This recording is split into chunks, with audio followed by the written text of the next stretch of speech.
Baik para hadirin, kita akan melanjutkan Expo 2021 dengan tema Manufacture Construction Product yang akan dibawakan oleh yang terhormat Bapak Joshua Fidi Sunyata, STMN, selaku Presiden Direktur PT Gema Bahana Utama. Hadirin sekalian, bagi yang memiliki pertanyaan bagi panelis kita pada sesi keempat ini, dapat menggunakan fitur Q&A yang ada di Zoom. Dan untuk Bapak Joshua Fidi Sunyata, kami persilahkan.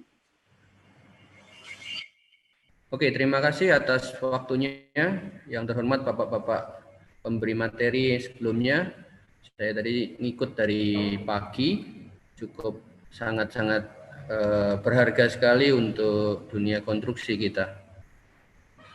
Hari ini saya harus menyampaikan waktunya sekitar 20 menit kalau nggak salah. Saya akan share, mungkin karena ini waktunya siang, jadi lebih baik saya tadi sudah cukup banyak materi-materi yang bersifat slide, mungkin saya agak berbeda. Saya menggunakan video, jadi supaya nggak ngantuk, dan lebih ke praktisnya, karena memang saya praktisi di dunia precast. Oke, saya sharing sekarang.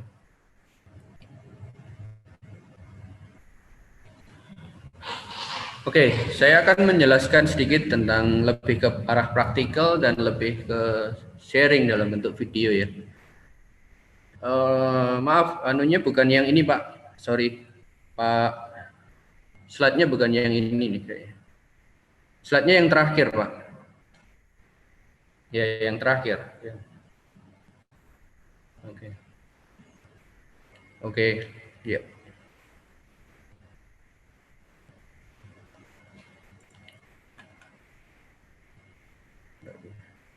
Oke, silakan Pak, di play.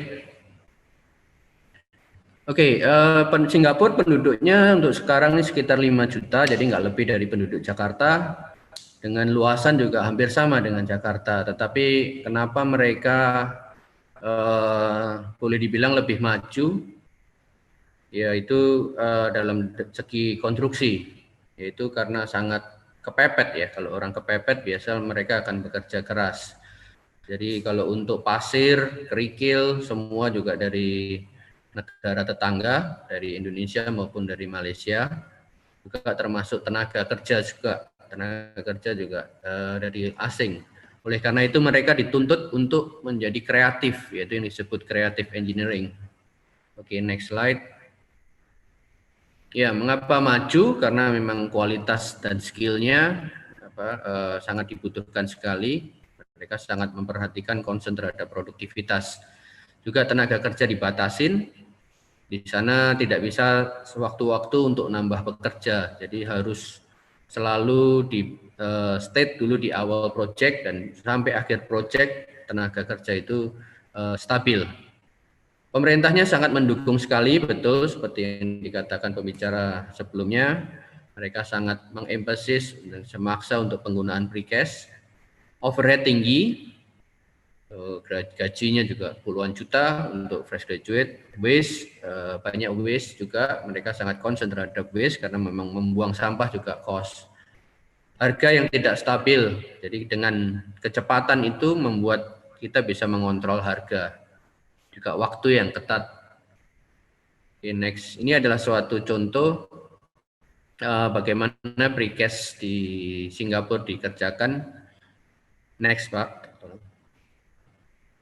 Ya, sebuah kondominium. Mereka sangat kreatif sekali kalau dilihat di pojok kiri bawah, di mana beam, kolom, dan wall dijadikan satu. Juga sebelahnya adalah full slab, kemudian adalah partition wall yang sebelah kanan, pojok kanan, di mana ditumpuk. Jadi karena keterbatasan lahan, cetakan pun saling tumpuk ya.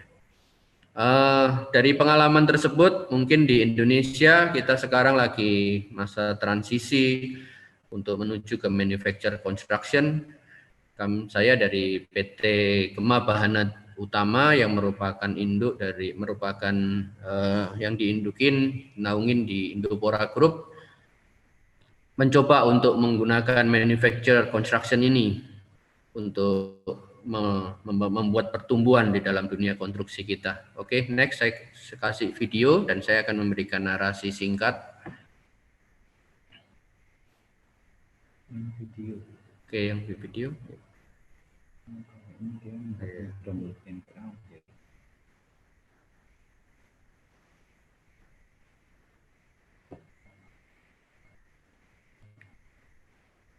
Oke, ini adalah pabrik kita. Ada 3 gedung. Ini adalah plan yang kedua. Plan pertama lebih ke standardized product seperti UDIT, tiang pancang. Tapi yang plan kedua ini kita spesial untuk custom made product. Jadi produk-produk custom made nanti bisa dilihat produk apa saja yang ada di dalam, yang bisa kita cetak untuk pabrik ini. Seperti dikatakan pembicara sebelumnya, proses dalam manufacturing itu adalah repetition. Makanya dalam membuat cetakan, kita sengaja membuat cetakan yang standar. Seperti ini adalah di staircase. Kita lihat staircase-nya sudah dicetak. Dan ini adalah bed yang moving. Jadi kitanya yang tenaganya, pekerjanya yang diam dan tenaganya, mejanya yang bergerak. Ini menggunakan mesin plotter. Apapun yang digambarkan di dalam software akan bisa diplot di meja ini. Dan ini menggunakan manpower untuk untuk memasang shuttering. Ini adalah proses fabrikasi dari precast wall. Ini dari patching plan, kita menggunakan automated patching plan juga, menggunakan concrete bucket, dan ini menggunakan meja getar. Dan kemudian secara otomatis juga diadakan penghalusan, meja juga bisa tilting, kemudian dikirim ke area stockyard. Ini adalah meja untuk 6 meja, 120 meter untuk pekerjaan slab. Jadi tadi ada wall, slab, beam, column. Jadi struktur-struktur yang ada di market kita coba untuk membuat di dalam pabrik sendiri. Ini adalah sistem pembuatan wall, pembuatan slab, dengan menggunakan pre-stressing. Jadi kereta yang berjalan ini berguna untuk menarik stressingnya sebelum diadakan pengecoran. Sesuai dengan desain konsultan, kita juga set berapa MPa yang digunakan. Ini proses pengecorannya juga menggunakan sistem otomatis.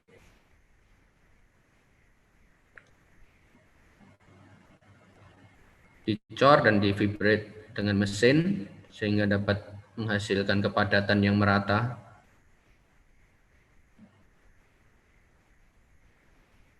Kemudian setelah selesai kita adakan pemotongan dari stressing itu sendiri.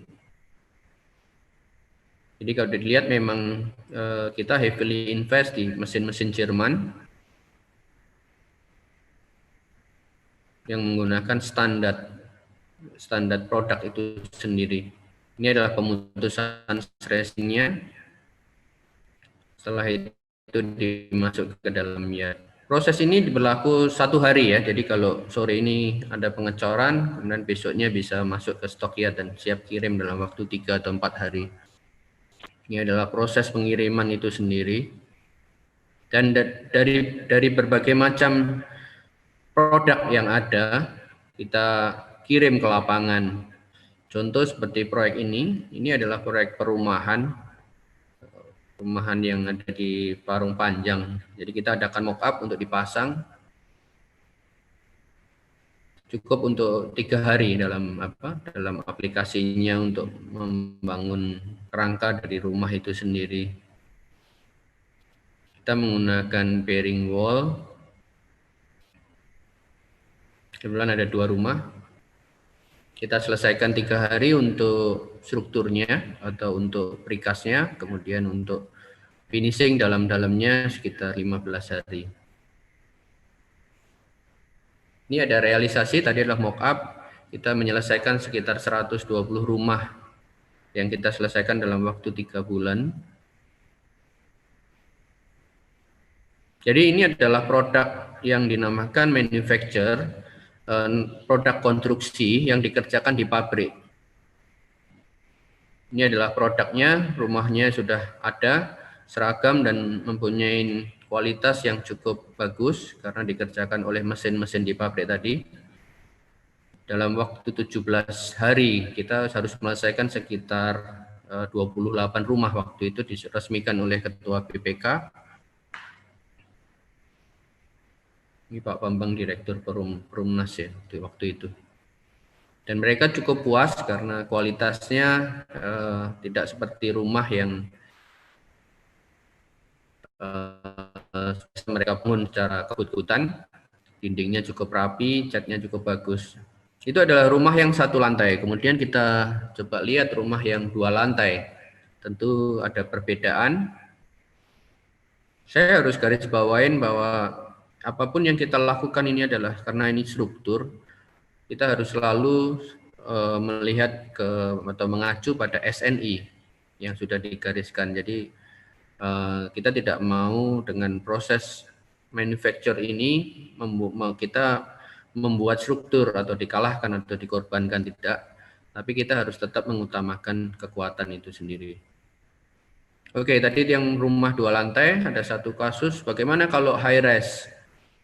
Ini high rise yang kita lakukan di Pantai Indah Kapuk. Total 32 lantai.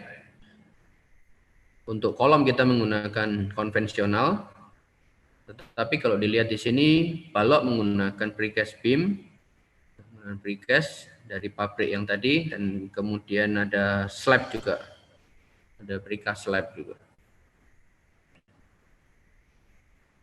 Jadi ini time lapse, kita berhasil satu lantai, satu zoning ya, tepatnya satu zoning, sekitar 6 hari, 5 sampai 6 hari. Memang untuk komit untuk menggunakan precast ini perlu komitmen, terutama dari segi peralatan juga. Kalau dilihat ini kita menggunakan 4 tower crane yang sangat khusus karena bisa mengangkat 6 ton di ujungnya. Jadi memang kita menyiapkan peralatan itu di awal proyek. Kita juga supply untuk precast wall-nya juga. Jadi ini untuk tower 1 sampai 6 kita supply ke tower ini. Oke, itu high rise. Kemudian ini adalah low rise. Suatu gedung di Cimanggis menggunakan precast beam dan slab juga yang kita selesaikan dengan cukup cepat. Kalau dilihat juga atapnya juga menggunakan precast. Ada mall, kebetulan mall ini selalu pengennya cepat karena tenannya pengen segera masuk dan sebagai pengelola pengen menghasilkan duit. Jadi pengennya cepat. Mungkin kalau boleh mereka di bawah 1 tahun bisa beroperasi. Oleh karena itu penggunaan precast sangat tepat sekali. Ini adalah precast wall dan precast tangga juga.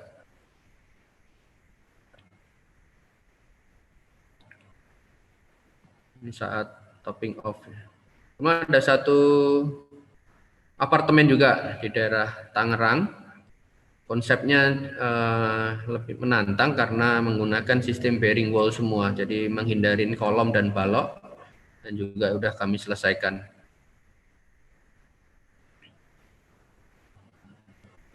Ini mall juga.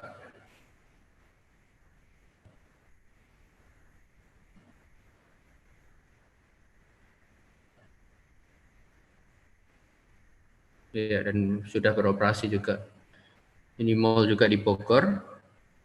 Seperti yang saya katakan tadi, sangat cocok untuk bangunan mall selain bekistingnya tinggi, karena biasa mall tingginya sekitar 6 meter. Sehingga bekisting untuk konvensional jadi sangat mahal. Oleh karena itu penggunaan precast sangat tepat untuk mall. Ini satu proyek yang cukup ownernya juga cukup puas karena hasilnya sangat rapi, karena kita kerjakan hampir full precast termasuk fasad, tangga, kolom, beam, slab semua kita komit untuk membuat suatu gedung yang full precast, mungkin sekitar 70-80%. Ini apartemen di Tajur Bogor, Tower A dan Tower B juga ownernya juga pengen tetap pakai precast sebagai komponen struktur.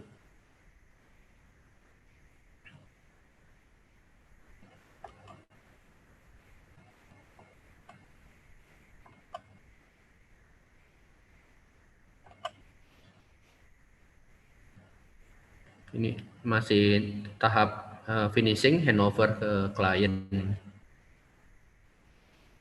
Dan sangat berbeda sekali kalau memang dengan konvensional, di mana banyak orang, banyak sampah-sampah, dan sangat mengganggu populasi hutan ya untuk penggunaan konvensional ini. Yang lebih umum lagi adalah fasad. Fasad ini cukup umum, sekarang banyak digunakan dengan kemampuan sistem bed yang sudah kita lakukan. Kita menghasilkan precast fasad yang hampir tidak ada finishing, jadi bisa kita katakan langsung dipasang dan tidak ada finishing. Kita sudah selesaikan proyek di Wesenayan dan ini juga sudah selesai Serpong Garden menggunakan fasad kita.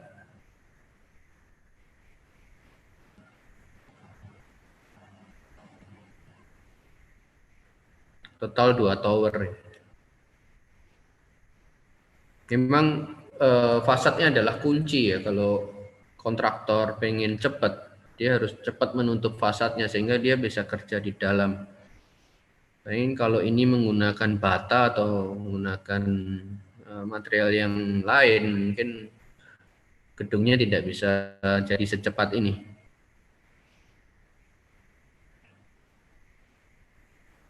Jadi kunci adalah yang dikatakan pembicara tadi, betul juga bahwa sistem standarisasi, meskipun boleh dikata setiap fasad di tiap gedung berbeda, tetapi jika melihat dari gambar ini hampir sama semua ternyata. Jadi repetition itu sangat diperlukan untuk menjadikan manufacture construction itu lebih maksimal digunakan. Ini saya sekilas sebenarnya tadi udah mungkin ini file yang lama. Jadi memang untuk HRS ini benar-benar kita bekerja sama dengan konsultan secara intens, itu PT Kistama Inti Semesta. Oke, tinggal 4 menit lagi. Terima kasih. Jadi untuk join maupun untuk segala ketentuan, kita mempunyai konsultan struktur PT Kistama ini sangat terbuka terhadap konsep precast ini, sehingga bisa diwujudkan di Jakarta atau di Indonesia ini bahwa 32 lantai menggunakan konsep emulating cast in place, di mana balok menggunakan precast dan slab juga precast, tangga, wall. Tentu pemakaian BIM sangat menguntungkan sekali. Ini kita menggunakan BIM juga, plan bar, terutama dalam menentukan hal-hal details untuk pemasangan pipa sleeve di balok maupun di slab. Kemudian untuk keakurasian pada waktu kita memproduksi shop drawing, sehingga shop drawing itu bisa dicetak, shop drawing bisa diberikan ke pabrik untuk dicetak, sehingga tidak terjadi banyak miss atau kesalahan dalam pemasangan. Ini kalau kita lihat ada pemasangan slab, ini pemasangan baloknya, dan juga pemasangan staircase. Ini adalah gedungnya. Kita mengerjakan 2 tower sekaligus dalam satu waktu ya. Jadi kita persiapkan ini, untuk persiapan ini benar-benar sangat detail. Kalau dilihat memang sangat cepat sekali pemasangan, dan memang tenaga yang ada bukan kita kurangi, memang tenaga hanya sedikit. Jadi seperti pemasangan ini kita hanya diperlukan 1, 2, 3, 4 tenaga, dan mungkin dari bawah sampai ke atas hanya 15 menit. juga dipersiapkan sleeve untuk ME juga. Dan detailnya bisa kita ngikutin SNI dengan overlap dari 2/3 kolom. Ini adalah pengangkatan slab.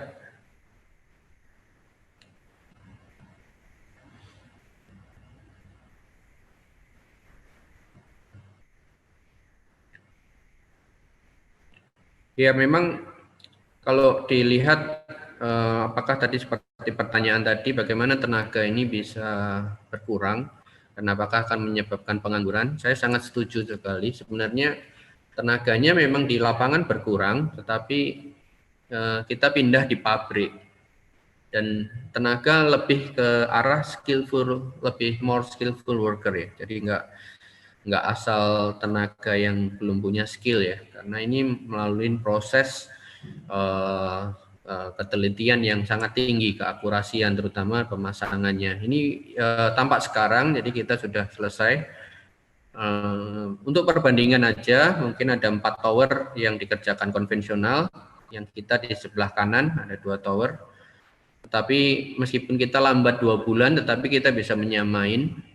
Jadi dalam arti kata memang precast atau menggunakan manufacture ini bisa lebih cepat untuk pelaksanaannya. Ini adalah topping off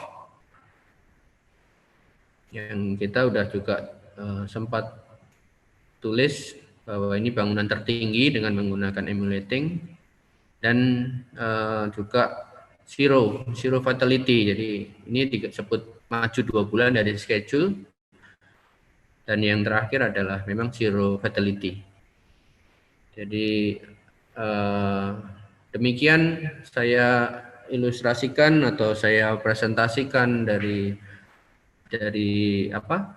pandangan yang berbeda dengan pembicara sebelumnya. Jadi cukup saya harap ini cukup realistis dan praktis ya. Karena memang manufacture dicetak di pabrik, kemudian barangnya bisa menjadi produk dari sebuah rumah atau mungkin mall atau mungkin gedung tinggi. Memang custom made, tetapi kita mencoba untuk menggunakan manufacture construction itu di dalam perusahaan kita. Oke, terima kasih waktunya. Saya kembalikan ke moderator.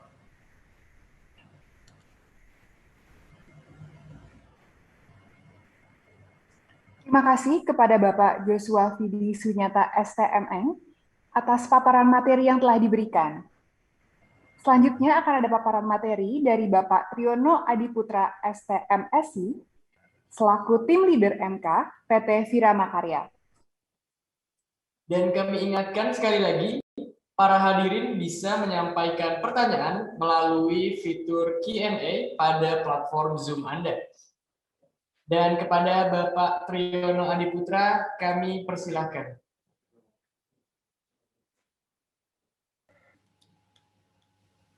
Halo, bisa terdengar? Assalamualaikum warahmatullahi wabarakatuh. Selamat sore, salam sejahtera. Terima kasih Bapak Ibu sekalian. Ya, terima kasih Mas Andreas. Kesempatan kali ini saya ucapkan dulu terima kasih kepada panitia penyelenggara yang sudah mengundang kami dari PT Virama Karya untuk menyampaikan pelaksanaan tanggung jawab kami dalam manajemen konstruksi pada pembangunan fasilitas observasi COVID-19 di Pulau Galang. Sedikit informasi bahwa yang kami lakukan di saat pembangunan tersebut dilaksanakan pada bulan Maret. SPMK kami dimulai dari tanggal 6 Maret 2020 sampai dengan 10 Juni 2020. Fasilitas ini sendiri terdiri dari banyak sekali bangunan ya. Mungkin kita langsung lanjut dari halaman yang berikutnya. Ya,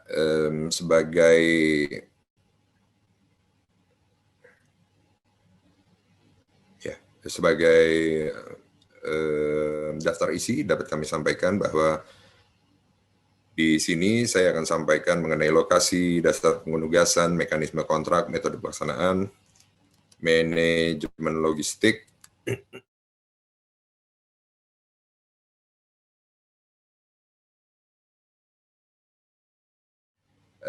konflik yang terjadi pada saat pelaksanaannya sendiri, akan tetapi ini adalah dalam perspektif kami sebagai konsultan manajemen konstruksi yang bertugas sebagai perwakilan owner atau Kementerian PUPR di proyek ini. Lanjut. Lokasi proyek sendiri ada, lanjut Mas. Ya, mungkin ada teman-teman yang sudah pernah ke Pulau Galang ya. Pulau Galang adalah terletak di Kepulauan Riau. Untuk menuju ke sana kita harus melalui Kota Batam ya, Kota Batam ya, jika menggunakan pesawat, dan di kepulauan tersebut dihubungkan oleh 6 jembatan Barelang singkatan dari Batam, Rempang dan Galang. Ada 3 pulau yang sepanjang area tersebut. Nah, Pulau Galang tersebut sendiri sekitar 6.000 hektar ya. Batas utara merupakan Pulau Rempang, batas timur merupakan Laut Cina Selatan, selatan merupakan Pulau Galang Baru, dan batas barat merupakan Pulau Mantang. Lanjut. Nah, di Pulau Galang sendiri merupakan lokasi dari penampungan pengungsi Vietnam di tahun sekitar 1970-an sampai dengan 1980-an. Banyak sekali pengungsi Vietnam dari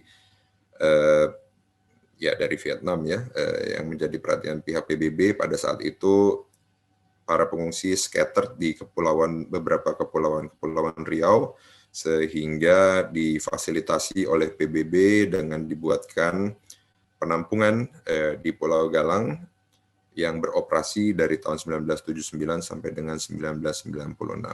Lanjut. Nah, ini Pulau Galang sendiri, lokasi tersebut terletak sekitar 60 km dari Kota Batam ya. Jadi dari Kota Batam kami harus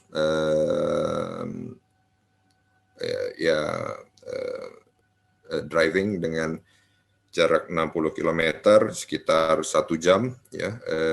Ada 6 jembatan yang kita lewati, dan Pulau Galang ini, dan terutama untuk penampungan ex Vietnam ini sendiri ada hampir di ujung dari Pulau Galang.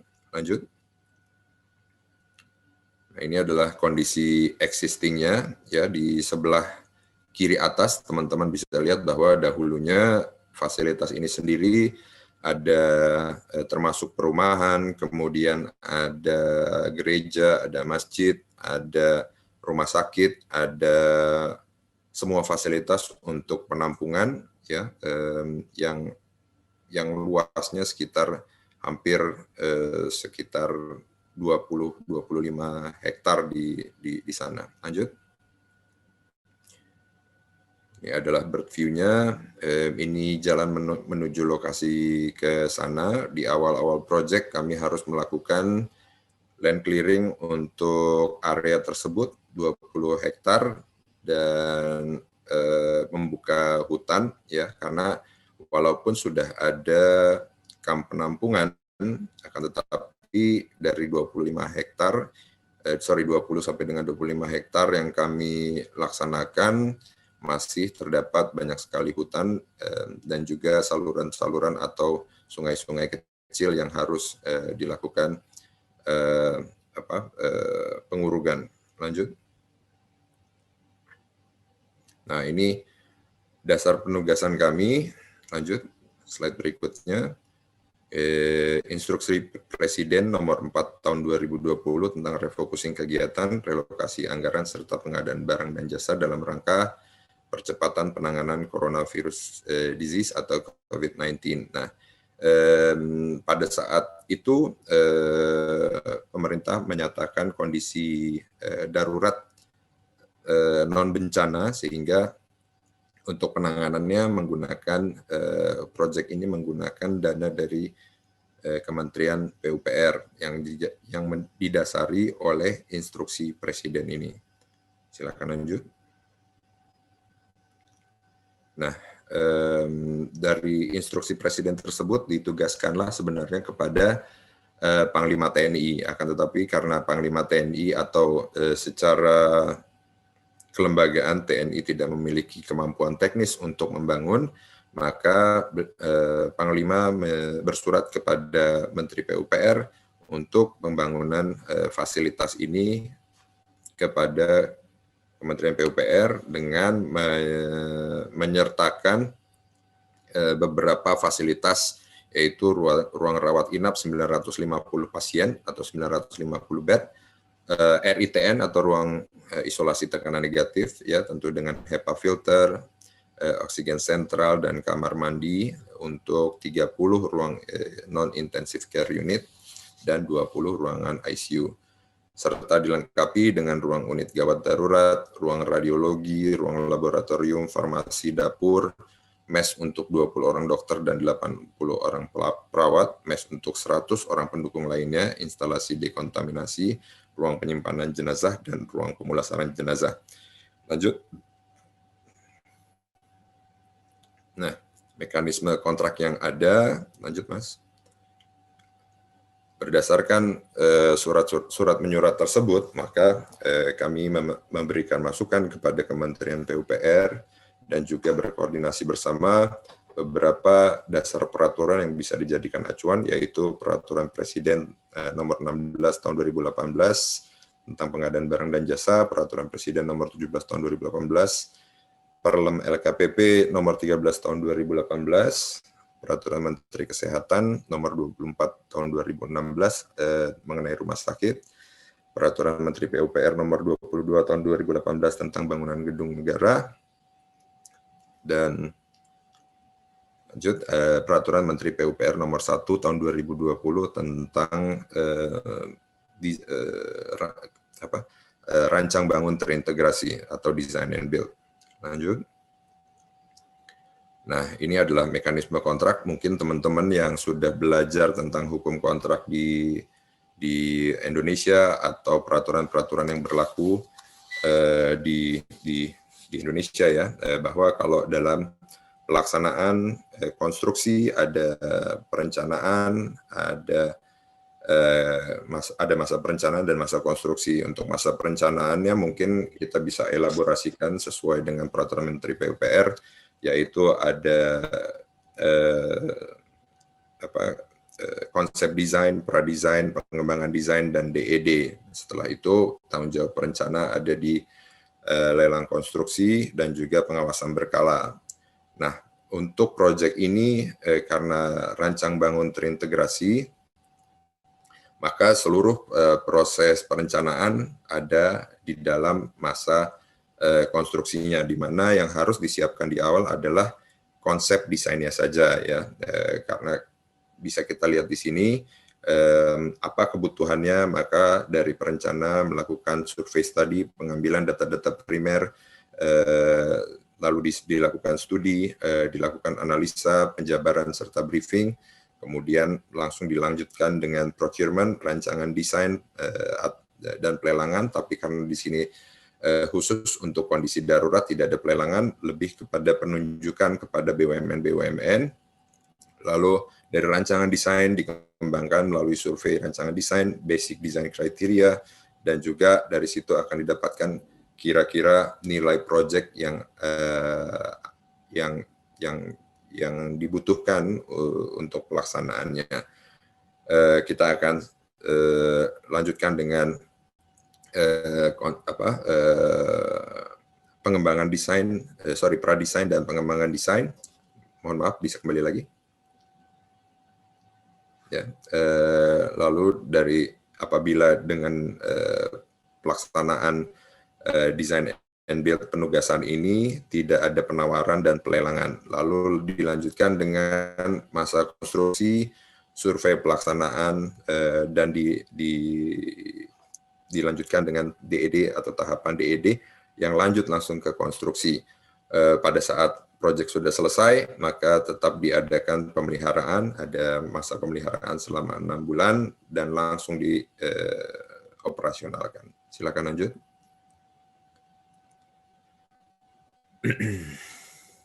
Nah, sebagai konsultan manajemen konstruksi, kami harus ditunjuk terlebih dahulu karena kami yang memberikan masukan-masukan terhadap bagaimana mekanisme penunjukan pelaksana kontraktor rancang bangun terintegrasi.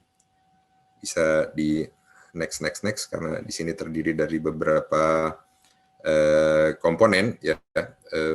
Nah, kembali mengenai peraturan, jika teman-teman tadi baca ada peraturan Permen PU nomor 22 tahun 2018 tentang klasifikasi bangunan gedung negara. Klasifikasi bangunan gedung negara terdiri dari bangunan sederhana, tidak sederhana, dan khusus. Yang paling mendekati dengan fasilitas ini adalah rumah sakit, tapi untuk fasilitas ini belum selengkap rumah sakit, maka dapat kita kategorikan sebagai pekerjaan bangunan khusus. Nah, yang menjadi, boleh sekali lagi, next. Nah, kontrak yang kami laksanakan adalah kontrak waktu penugasan. Jadi pada saat SPPBJ dan SPMK, surat perintah mulai kerja diberikan, kami belum tahu pelaksanaan ini akan berlangsung berapa lama ya. Karena ini merupakan fasilitas COVID yang pertama di Indonesia yang dibuat oleh pemerintah, sehingga ini menjadi benchmark untuk pelaksanaannya. Tadi juga mengenai peraturan-peraturan yang dijadikan dasar, teman-teman kalau masih ingat ada Permenkes nomor 24 tahun 2016 tentang bangunan rumah sakit. Bangunan rumah sakit belum memfasilitasi bangunan rumah sakit untuk masa pandemi atau PIE, penyakit infeksi emerging, sehingga untuk hal ini kami membutuhkan tenaga-tenaga ahli yang memiliki kompetensi di bidang tidak hanya struktur tapi juga arsitektural rumah sakit serta HVAC dan electrical di rumah sakit. Nah, jika kami dapat sampaikan secara mudah, ada 4 komponen yang mempengaruhi di proyek ini, yaitu kondisi kedaruratan. Ya, jika teman-teman ingat, di awal tahun 2020 Indonesia baru menghadapi PIE, penyakit infeksi emerging, sehingga pemerintah mengeluarkan mengenai kondisi darurat ini. Kemudian untuk MK sendiri, nilai akhir kontrak tergantung lama dan waktu penugasan. Jadi apapun yang tenaga ahli apapun yang kami turunkan, berapa lama, karena sebagai konsultan kita dibayar berdasarkan timesheet. Kemudian yang menjadi pertimbangan lagi adalah pekerjaan yang tidak umum membutuhkan keahlian khusus, tidak hanya tenaga-tenaga mungkin tenaga ahli teknik sipil, tenaga ahli arsitektural, MEP sendiri ada 5 sampai dengan 6 disiplin ya, listrik arus kuat, listrik arus lemah, transportasi dalam gedung, HVAC, plumbing, dan juga proteksi kebakaran. Nah, untuk bangunan ini kita belum ada benchmarknya sama sekali, sehingga diperlukan tenaga-tenaga ahli yang sudah memiliki pengalaman yang mumpuni sehingga bisa beradaptasi sesuai dengan kebutuhan. Yang menjadi tantangan yang paling berat adalah sebenarnya ruang lingkup dan waktu penugasan yang belum dapat ditetapkan, sehingga kami harus mencari bukan hanya tenaga ahli yang kompeten, tetapi tenaga ahli yang bisa dikirimkan menuju ke Pulau Galang. Itu merupakan tantangan yang terbesar karena tidak semua orang bisa atau berani mungkin ya pada saat itu untuk dikirimkan ke luar kota ataupun ke daerah-daerah tertentu. Lanjut. Nah, ini adalah penunjukan barang dan jasa untuk kondisi darurat sesuai dengan peraturan LKPP nomor 13 tahun 2018. Saya akan jelaskan secara mudah saja, yaitu pada saat ditentukan kondisi kedaruratan, maka sebagai owner harus ada identifikasi kebutuhan, analisa ketersediaan sumber daya alam atau sumber daya manusia. Apabila sumber daya tersebut mencukupi, maka bisa dilaksanakan secara swaklola, akan tetapi jika tidak, maka harus ada penyedia jasa yang langsung ditunjuk dengan SPPBJ, kemudian dilaksanakan pemeriksaan kondisi lapangan. Kalau misalnya di proyek-proyek umum, kita laksanakan mutual check 0 ya.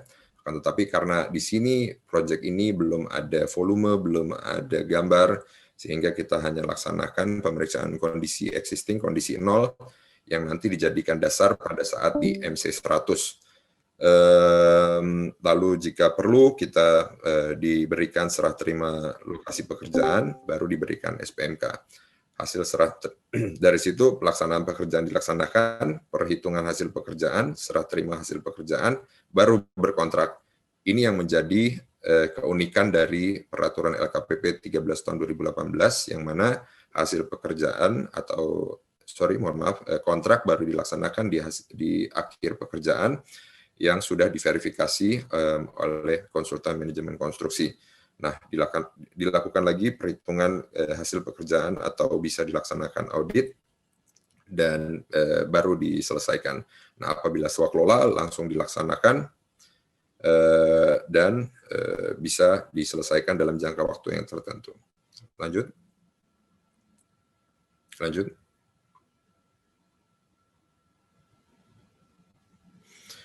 Setelah dari peraturan LKPP tersebut, dijabarkan lagi dengan surat edaran LKPP nomor 3 tahun 2020. Silakan lanjut sampai dengan beberapa poinnya terlihat. Ya. Nah,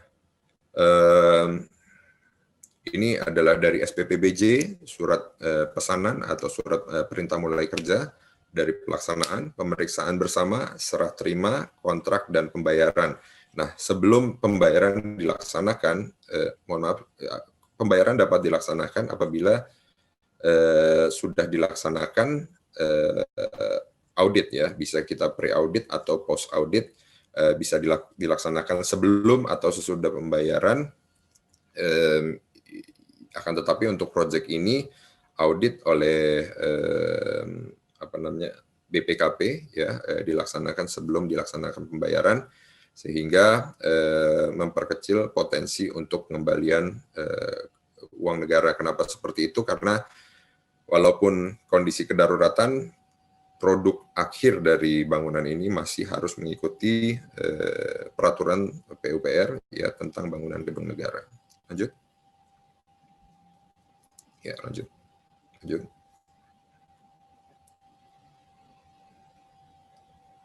Nah, ini sedikit penjabaran mengenai komponen-komponen nanti apabila teman-teman sudah belajar atau mengetahui tentang mekanisme kontrak untuk bangunan gedung negara, untuk lingkupnya sendiri, pengadaan khusus ya pelakunya, siapa yang bertanggung jawab, yaitu pejabat pembuat komitmen. Kriteria-kriterianya tadi saya sudah sampaikan adalah kondisi tertentu darurat, HPS, harga perkiraan sendiri, tidak dibutuhkan karena nanti akan diperiksa di saat di MC 100, akan tetapi harga yang diajukan adalah harga satuan sehingga harus mengacu kepada jurnal atau harga satuan yang dikeluarkan oleh pemerintah Indonesia maupun pemerintah daerah setempat. Untuk kontrak tadi saya sampaikan yaitu kontrak dilakukan setelah serah terima atau setelah pemeriksaan MC 100. Lanjut. Ya, ini bagian yang agak menarik ya. Lanjut. Nah, pelaksanaannya sendiri dilaksanakan oleh 3 penyedia jasa. Ya, secara umum ada 3 BUMN. Yang pertama adalah kami sendiri, PT Virama Karya, konsultan manajemen konstruksi. Kontraktornya ada 2, ada PT Waskita Karya dan juga PT Wijaya Karya. Nanti pembagiannya akan kami sampaikan di slide berikutnya. Lanjut. Nah, ini pembagian dari lingkup pekerjaan masing-masing pelaksana. Lanjut. Ya. Lagi. Sekali lagi. Ya, lagi. Ya. Iya, di sini ada 2 area ya. Walaupun area land clearing ini adalah secara keseluruhan dari yang tergambar di sini, akan tetapi bisa dilihat di sini ada area gedung X6 ya, penampungan Vietnam, dan juga ada area bangunan baru. Kita lanjut ke slide berikutnya.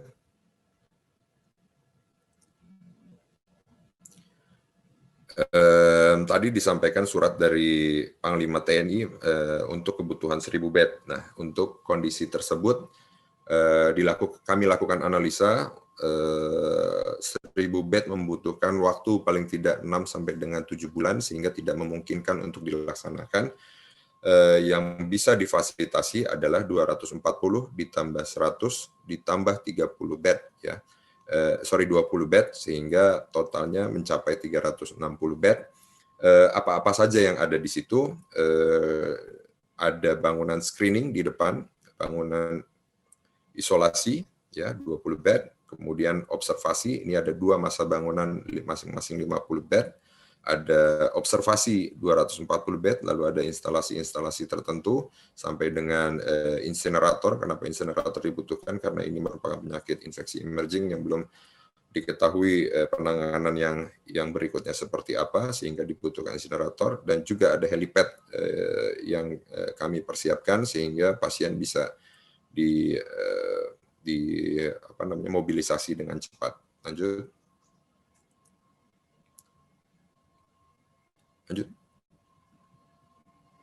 Nah, ini juga karena selain pasien tentu juga ada tenaga-tenaga pendukung, maka untuk asrama, mes, dan lain-lain ditempatkan di X6, perkantoran, gudang powerhouse, gedung gizi, gedung laundry, gedung sterilisasi, dan gedung farmasi. Nanti jika teman-teman sudah selesai kuliah,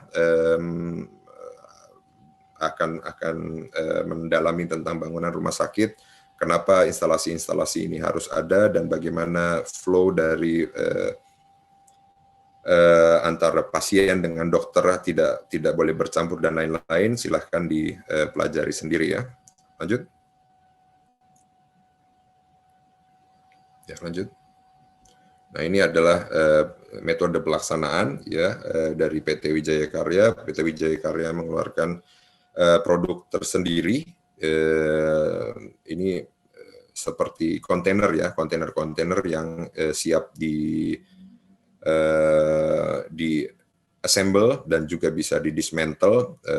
Ini bisa kita lihat untuk 240 bed menggunakan banyak sekali modul yang disusun secara bertumpuk maupun secara horizontal. Lanjut.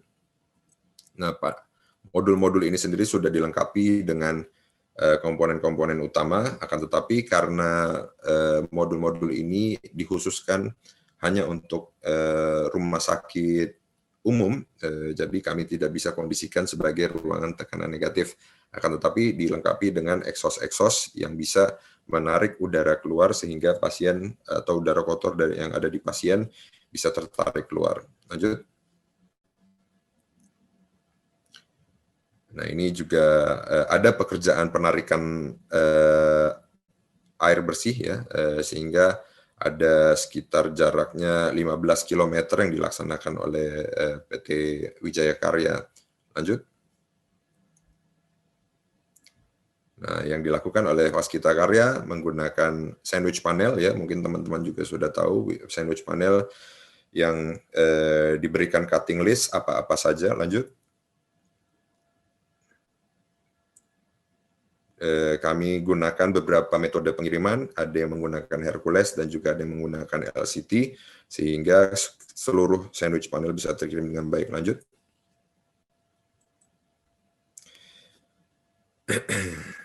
Lanjut. Ya, begitu sampai di site, maka kami akan langsung persiapkan lantainya menggunakan slab beton ya. Lanjut. Saya akan cepat saja. Nah, ini adalah bagian-bagiannya berdasarkan cutting list, maka pekerjaan external wall, pekerjaan roof, internal wall, dan juga instalasi gas medis, HVAC, elektronika, dan lain-lain dikerjakan on-site. Lanjut. Ini self-explanatory ya, bahwa dari apa yang dikirimkan kami harus melakukan pengecekan, kami simpan, kami evaluasi pada saat dibutuhkan untuk pemasangan. Lanjut.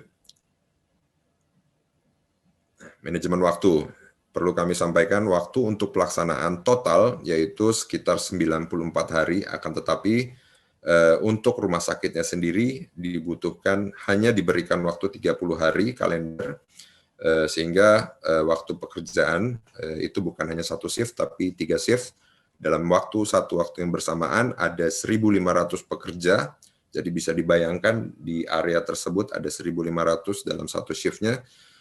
Kecepatan material ya dengan LCT dan pesawat Hercules, penambahan alat bantu yang eksponensial. Kenapa? Karena tidak bisa kami prediksi apabila menggunakan sekian banyak alat dalam jangka waktu yang pendek, maka harus ditambah terus.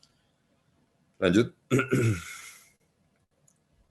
Nah, ini adalah kurva S yang sudah disesuaikan dari awal sampai dengan akhir proyek. Lanjut. Nah, ini untuk PT Wijaya Karya dan ini untuk Waskita Karya, karena skop pekerjaan yang dilaksanakan yang lebih banyak adalah dari PT Waskita Karya karena mereka yang memiliki kemampuan secara sumber daya keuangan dan juga sumber daya orang untuk proyek ini. Lanjut. Ini adalah beberapa slide terakhir, saya sudah diingatkan oleh panitia ya. Manajemen konflik yang harus kami lakukan adalah nanti apabila teman-teman ada yang tertarik untuk menjadi konsultan, maka harus banyak sekali belajar mengenai manajemen konflik.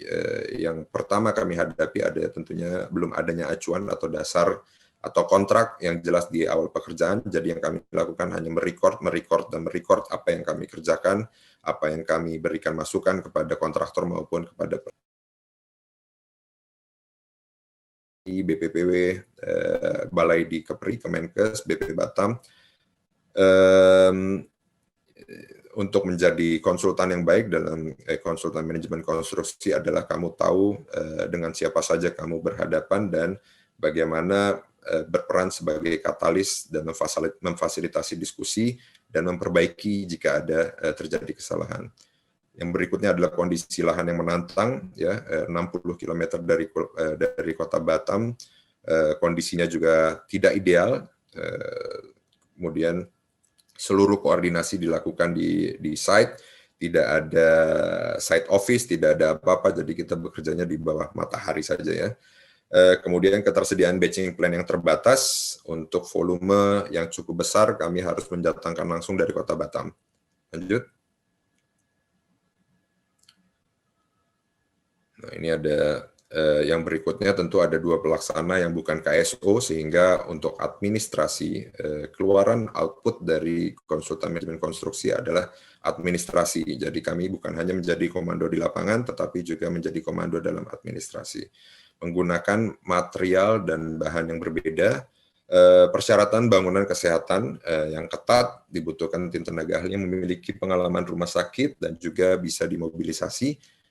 KAK yang tidak tetap atau dinamis, kami harus bisa berdiskusi dengan owner, dengan pelaksana, dengan user, karena user di sini sebagai operator adalah dari TNI, sehingga ada banyak sekali uncertainty yang kami hadapi selama pelaksanaan proyek itu sendiri. Ya, mungkin ini yang bisa kami sampaikan ya. Di sini ada sedikit foto dari lapangan ya. Mungkin nanti kalau misalkan teman-teman ada yang tertarik untuk ke Pulau Galang bisa berhenti atau bisa mampir ke proyeknya, tapi tidak sebagai pasien, tapi sebagai sebagai observer saja. Itu yang bisa kami sampaikan. Kurang lebihnya saya mohon maaf. Terima kasih. Wassalamualaikum warahmatullahi wabarakatuh. Ya, baik. Terima kasih kepada Bapak Triyono Andi Putra, STMSI, selaku tim leader MKPT di Rama Karya. Selanjutnya adalah sesi tanya-jawab dari pertanyaan yang sudah kita simpan, dari pertanyaan dari sesi 4 saat ini.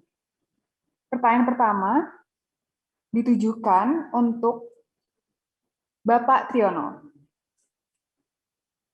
Bagaimana strategi quality control untuk proyek dengan waktu singkat seperti pada kasus Pulau Galang?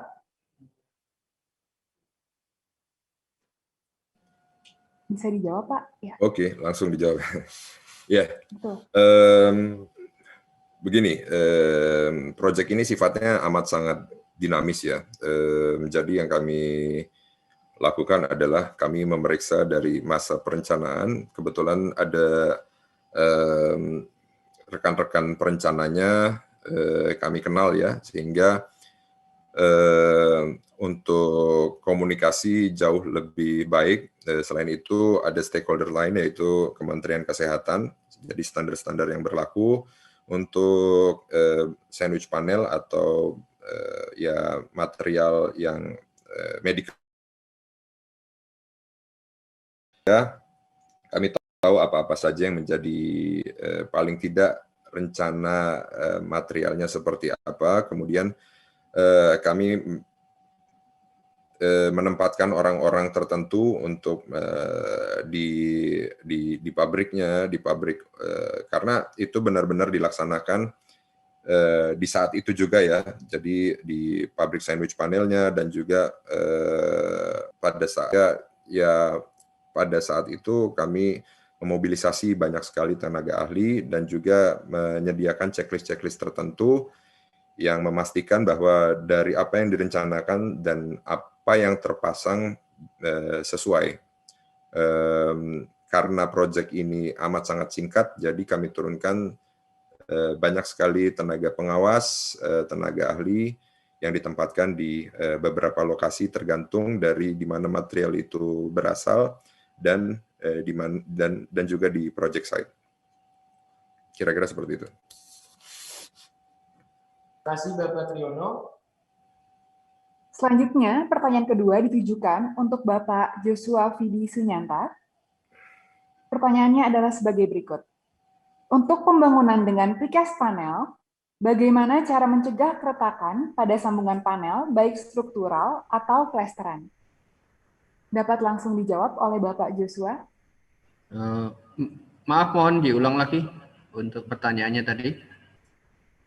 Baik, untuk pembangunan dengan precast panel, bagaimana cara mencegah keretakan pada sambungan panel, baik struktural atau plesteran? Oke. Pada saat menggunakan precast panel, saya asumsikan precast panel itu merupakan manufacture product ya, yang dari pabrik. Kalau dari penanganannya betul, kalau tadi dilihat di video bagaimana di tilting sampai 70 derajat, kemudian diantar dengan truk, terus kemudian diantar dengan truk dengan keadaan berdiri, sampai keadaan terpasang dengan posisi tetap berdiri ya, tidak ditidurkan. Kalau ditidurkan dia ada momen yang bekerja, berat sendirinya dia cenderung melengkung atau retak. Tapi kalau berdiri dengan penanganan yang betul, sebenarnya keretakan itu boleh dibilang tidak ada. Dan yang dimaksud dengan plesteran, saya mungkin kalau precast panel terus kemudian disambung dengan plesteran memang bukan pada tempatnya ya, dan itu akan retak.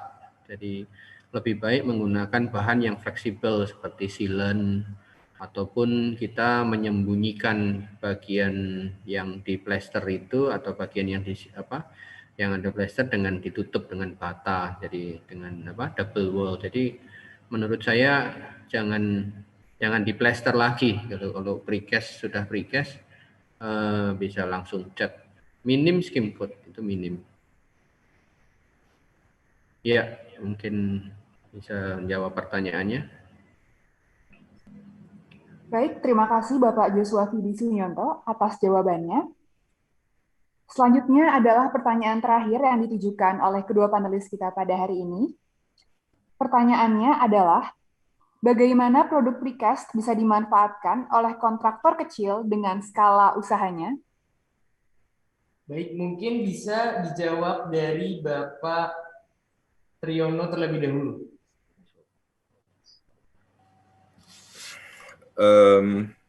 Pertanyaan yang bagus ya. Mungkin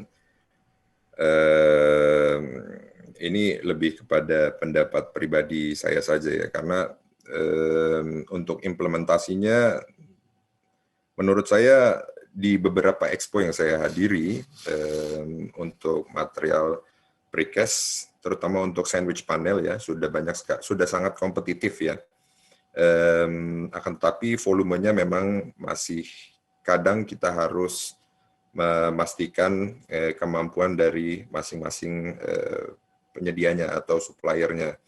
Karena contoh saja untuk di proyek-proyek rumah sakit COVID, kami kebetulan dari Firama Karya sudah mengawal sekitar hampir 10 lebih dari 10 proyek rumah sakit COVID yang mayoritas menggunakan sandwich panel, material sandwich panel yang kemampuan produksinya masih amat sangat terbatas ya. Tapi ini kan memang situasional ya. Tapi menurut saya ke depannya pasti akan menyasar kepada ya proyek-proyek yang medium atau ya menengah ya, karena kalau untuk proyek-proyek besar untuk bangunan gedung negara masih menggunakan level konservatif yang amat sangat tinggi, sehingga apabila tidak ditentukan dari awal dari masa perencanaan jika ingin menggunakan material prefabrikasi, maka akan kembali ke material-material yang lebih konservatif gitu ya. Perlu adanya peran serta dari semua stakeholders untuk mendukung penggunaan material-material prefabrikasi. Mungkin secara umumnya seperti itu.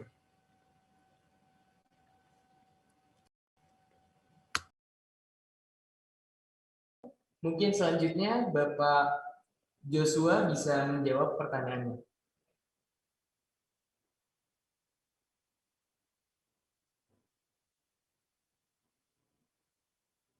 Mohon maaf, Bapak Joshua sepertinya suaranya belum keluar. Oke, terima kasih.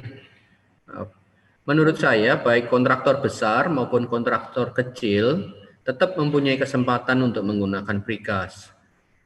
Hambatan yang sekarang yang ada adalah seperti pembicara, saya lupa tadi yang pagi tadi bilang, bahwa mindset dari perencana yang ada di sini kadang itu belum mempunyai nilai repetitif, nilai atau tadi yang disebut dengan nilai bisnis.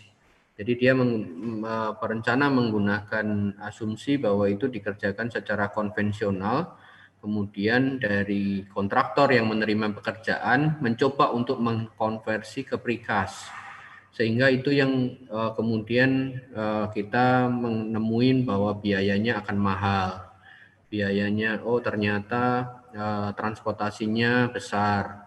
Jadi hal-hal semacam itu yang kalau kita lihat seringkali menjadi hambatan, terutama jadi kontraktor kecil untuk menggunakan precast.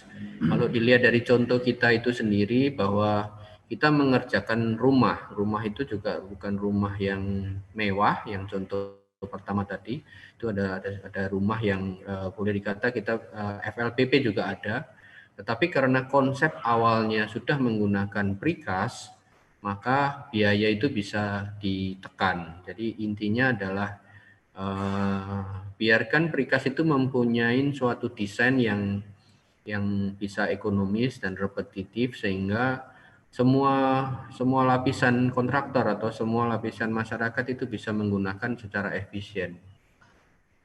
Ya, mungkin itu masukan. Baik. Terima kasih sekali lagi kepada yang terhormat Bapak Joshua Fidi Sunyata, STMN, selaku Presiden Direktur PT Gema Bahana Utama, dan Bapak Triyono Adiputra, STMSC, selaku Tim Leader MK PT Firama Karya atas penyampaian materinya. Oke, terima kasih kembali. Mohon maaf jika ada Baik, terima kesalahan. kasih. Ya. Ya. Selanjutnya hadirin sekalian, kita akan kembali masuk ke sesi selanjutnya. Yes, betul. Sesi bagi-bagi hadiah ya, Bisa? Betul sekali. Nah, seperti sesi sebelumnya, dengan mekanisme yang sama, kita akan memutar Wheel of Names yang terdapat kode registrasi para hadirin sekalian. Dan hadiah pada door prize kali ini ada 1 gram emas senilai Rp1.000.000 untuk 1 orang pemenang. Baik, mungkin kita langsung saja memutarkan Wheel of Name-nya.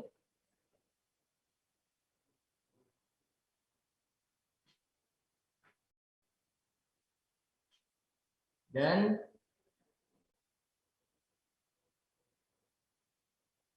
peserta yang beruntung adalah peserta dengan nomor registrasi ICEE 0436. peserta yang beruntung dapat langsung menghubungi Rafael di nomor telepon 0878 7956 5390 untuk konfirmasi hadiah dengan mencantumkan kode registrasi, nama lengkap, dan email terdaftar. Betul sekali. Dan untuk mengingatkan kepada pemenang-pemenang door prize yang sebelumnya juga bisa menghubungi narahubung sampai paling lambat jam 16.30 waktu Indonesia Barat.